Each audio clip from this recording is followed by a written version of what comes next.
Hello everyone, welcome back to my channel.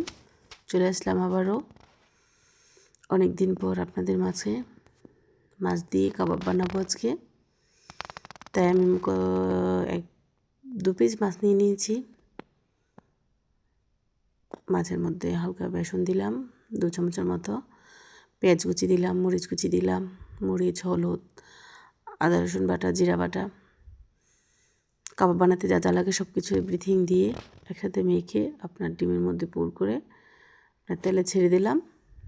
এখন পুটো bit করে ভালো করে ভেজে নেব।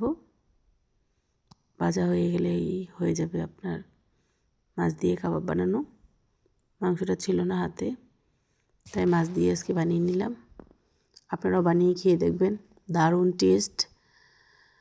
মুখে দিলে একদম বোঝাই যায় না এটা মাছ দিয়ে বানানো হয়েছে। আমি আরও অনেকবার খেয়েছি, মাছ দিয়ে খেয়েছি, মাংস দিয়ে খেয়েছি।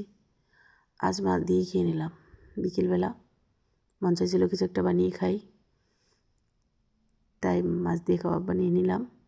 এ হচ্ছে একদম রেডি। ভেঙে দেখায় ভিতরে, ওয়াও কত সুন্দর।